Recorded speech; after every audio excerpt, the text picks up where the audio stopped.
And we're back. So just finished my workout, posting up my receipts, triple digits outside. So I've already done my steps, and you know how this goes. If you've seen my 5 a.m. routine videos, you kind of know my routine by now. I had a few minutes here to record a quick video about being an artist and how it influenced my life and shaped it forever and a day and some change. And here I am on my self-improvement game talking about the lifestyle, right? And a lot of people have a hard time sticking to the lifestyle. And the reason why it's a flex right now, once again, is what you're seeing is basically a combination of some of my past projects to some of my recent projects in the music business, entertainment, acting, world, and all things self-improvement comes into play, especially martial arts and action-filled scenes. And a lot of these romance scenes and parts, I essentially trained myself. So yes, I went to a little bit of an acting school, and I was under two agencies, one in California and now one here in Nevada. But a lot of this is sort of self-trained, right? And there's a lot of us that have goals and aspirations to become an actor, to become a model, an artist, and to pursue that and so forth. It's a never-ending journey, guys. You're never really over, you're never really out of it. You're never fully in it, and you never fully are going to be the main character. And it's a tough business, it's a tough industry, it's a very cruel industry as well. And the way artists and actors are treated in Nevada and California and all over, from what I hear, it's not the best. It's low paying. You are just one of many in hundreds lined up, right? Never mind you have an agency and a talent. These talent agencies, they also want to get paid, right? So whether they book you or the next person, you're almost discarded if you're discarded if you don't get the role and the next person gets the role, because the talent agency gets a big cut of that, and then you get some change, and the pay is not that good either. So right now I'm on a bit of a break, but I wanted to give you I just had this thought as I was going through my routines, is how magnetic, how sort of repetitive and robotic this lifestyle can be. And it's not entirely a bad thing, because earlier in my videos I talk about having structure in your life and how it shapes you on a day-to-day, but you times this by 12 months and the compounding effect, and all of a sudden people can see you in a grocery store or at an event or social function, work event, and you have left people behind in the dust, because people frankly let themselves go as they get older. So why am I flexing my artist work today? I've done this in other videos earlier on when I started last year and really became consistent on this channel. So this is to kind of show you what really goes down behind the scenes as an artist. What you're seeing is the final bonanza, the final product, right? That's being sold to the public. Protein. This is my last meal of the day, and then my fasting window begins. I've upped my protein intake, guys, because I was on a sugar fast for like 2 months, and I kind of gave up on it. It didn't really work for me too well. Back on the carnivore / carb, low fat diet, the bodybuilding diet, right? So speaking of this, being an artist, and I've covered this before, but it just sort of hit me again that, wow, I really took this training behind the scenes, whether I have a gig or no. And most times I don't really have a gig like that. And when I do, it's amazing. But most times I am 9 to 5, I do YouTube, and I train almost every day. 10,000 steps, weightlifting. Where did this start? I started watching all these Van Damme movies back in the day, the Arnold, Bruce Lee, Jackie Chan, Jet Li. Van Damme probably covers most of the all-around aesthetics, right? And the ability to move that way, right? We'd never seen anything like that before. And so I would say I spent a lot of my time watching his movies and mimicking his stuff and reenacting it in my short films and music videos per se. I just didn't know when I was investing into this lifestyle back in the day, not too long ago actually, when I started this career path 15 years ago when I took music really, really seriously. One of my music videos I did was Out of Control, and I remember training for it and beefing up. And I was actually drinking. I was about 35 at that time. And some people say I still look 35 or I look younger. 30, 29, 28 is the best I've gotten at this day and age. And I'll take it all because, hey, I put in the work. But I remember pumping iron, and then getting ready for the beat shots. In that video, I was supposed to be shirtless. See, I've always had a nice flat core. I would say this puffiness came about. It wasn't ideal for the camera is because I was drinking a lot. I was an alcohol. I was drinking a lot. I was fucking, excuse my French, man. No, did I cuss? I just did. I'll just leave it in there. I was drunk.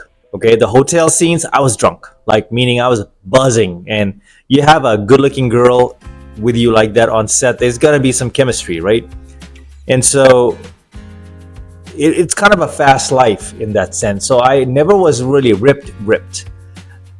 I would say that I became a lot more leaner and somewhat ripped after I had done a bulk of my projects, is because during the set and on set, now I know why. I'm not even anything famous like that, but I had levels of fame and moments in my career path where I actually reached a level with Cash Money Records and team. And I don't want to beat that to the pulp, but it's there somewhere in my music stories. If you see it, you see it. And on this channel, I've talked about it. But, you kind of realize, man, I could have always been better. I could have done better. I could have been shirtless, right? And I've had flashes of shirtless scenes in some of my videos where it's hard to catch it. But the thing is that, I tried to hide it in a way where it appeared I was ripped, but I wasn't really ripped. At the same time, it was the lighting, if that makes sense. But now I'm in much better shape because I don't really drink like that. I drink socially in moderation. I focused on sleep and rest, right? Recovery, diet is a big one.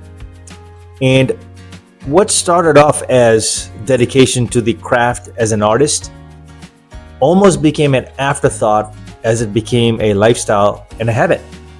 And I have to always thank my younger self, because I didn't realize how much of that was investing in my future self. This is very powerful. As an artist, I felt like it was still my responsibility to show up somewhat looking good, right?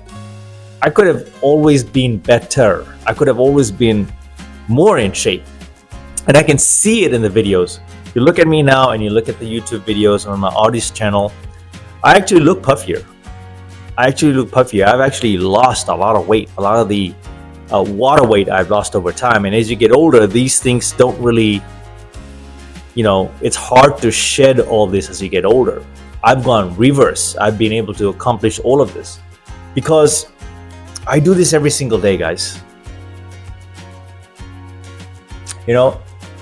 I humbly talked about that most men, most Gen Zs even, right? But most men, when they reach that 37, 38, 40 and over, they sort of let themselves go. And when they wonder why their quality of life and their dating options and relationships and marriages, because men have to sort of always be they have to be on this monkey dance, right? You have to keep a lot of people happy.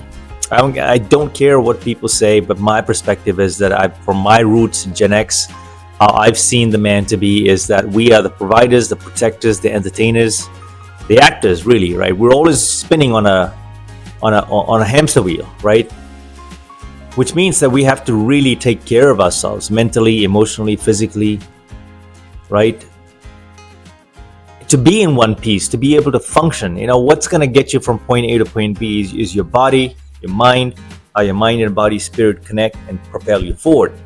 And I talk about this too with some of my cousins, and the ones at least I keep in touch with, is that how important fitness is to your lives.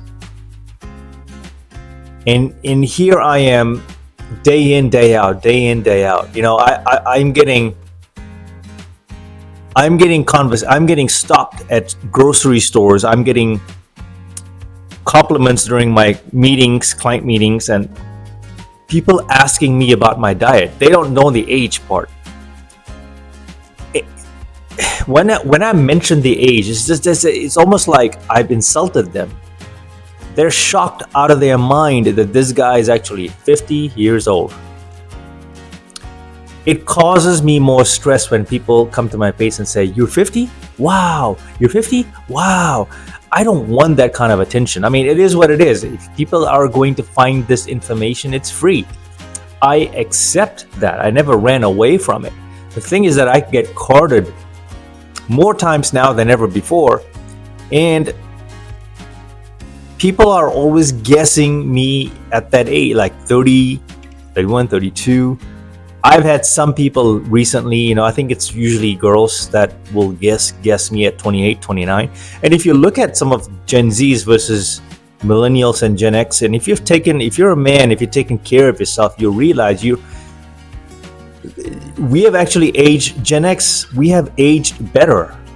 If you stop the bad habits, forget about the working out. If you just dial back the bad habits, you'll be amazed at how many changes that happen within your body, like drinking a gallon of water, prioritizing protein. Forget the workouts. I worked out today. It's a decent pump. It's good for me. Like, I am not competing with the next person out there. I'm about 160 pounds now, which is decent. I have a V taper going on. It's decent. I haven't been able to sprint for 3 months because of a sprained ankle. It's almost clear. And I found once I start sprinting, I'll get my abs back. Right now, I can see abs in a different lighting. So it's not fair to post that up because it's lighting. I want to do it the right way. But it hits me, time and time again that, damn, I am so on autopilot. Whether I'm tired, I had a splitting migraine headache today. I was a little under the weather today, but I showed up for myself to complete my workouts. And I almost negated my headache. It was like a counterattack to all the bad feelings in my mind, the fogginess, right? It was a tough day for me today. Then I did some work, I did some meal prepping, and now I'm having a protein shake, right? So all that to say this, that, man, I would have never seen myself coming this far. I always knew I had the discipline in me. Even as a kid, I was always willing to put in the work. Like, nothing could defy my drive. Like, I always wanted to be the next level, right?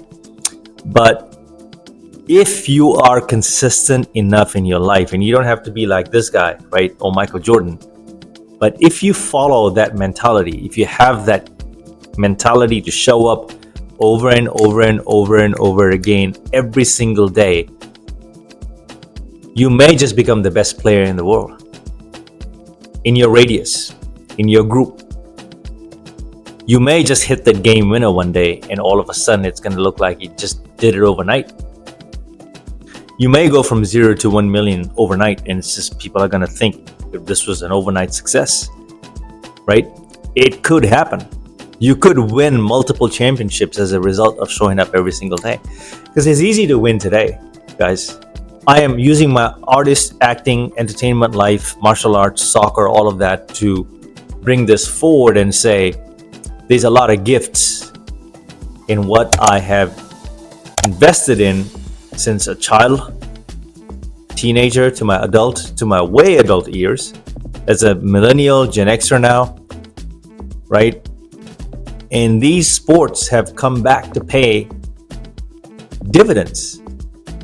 Looking back, it's an amazing ride. It's such an amazing, fulfilling journey. Like, it's never ending. And your peak as a man, and I talk about why as a man, your peak really doesn't start until 32, 33. I would say it starts right at 35. And if anyone's got to say anything about this, guys, you can take this knowledge from me. I just turned 50 last month. And the clock is just going up and up and up. So, the road to 51, basically. But I just turned 50, fresh and new, 50-year-old. And there's not a lot of 50-year-olds like this out there that are doing what I do. It's elite. It's very elite. I know there are those special ones out there, CrossFit, ripped as hell, looks and all. Everything is dialed in, the dressing, attire. I get it. I like to believe I'm one of those guys. And I'm laying the foundation and building blocks every single day as an artist. And I remind myself why I started this self-improvement lifestyle is because being an artist, there was something more thrilling behind the scenes, and why I named this channel Life Behind the Reels. It was always thrilling to prepare. And when game day arrived, you deliver. Kobe Bryant's last championship against the Boston Celtics, that Game 7 was one of his worst finals ever. But you would be hard-pressed to believe that he had a horrible game, because his impact on that game was all over. The assists, the timely passes to Ron Artest for those 2 3-pointers. The trust in Sasha Vujacic, right?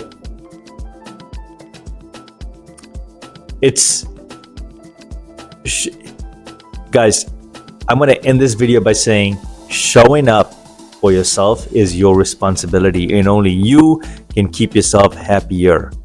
As you get older, things can start getting a little, wobbly, unpredictable. People start passing away. People start letting themselves go. And now when I see myself in a room, I can picture myself in a room with extended family, and I'm trying to avoid that. But I will stick out like a sore thumb is because I'm going to cover this in another video. When you are a good-looking dude and you are put together and well-groomed, you exude this energy that radiates within your sphere, and there's only so much in your tank before the evil eye. And I've just never fit in, guys. I've never fit in with family, extended family. They just look at you like you are unreal, like they just look the other way. You're so talented, right? You have all these gifts and tools and talents. I also do Brazil Capoeira. I can go down the list of the attributes and things that I do, but I'm not a typical Indian guy, man. A guy my age shouldn't be able to do all this, or should they be able to do this? I just did a recent video on some capoeira training on a sprained freaking ankle, dude. On a sprained freaking ankle. And when you enter that room doesn't deserve you. It doesn't deserve your presence. I'm going to make this topic for another one. I'm going to stop right here. But absorb this. I put some cards and links to my prior videos I made about auditioning and acting in Las Vegas and California, right? All of that. It's all here somewhere. The links are there, right? Inspire to inspire others. Lead by example. And I hope this reaches someone who needs it. Okay? And I'm out, Mamba.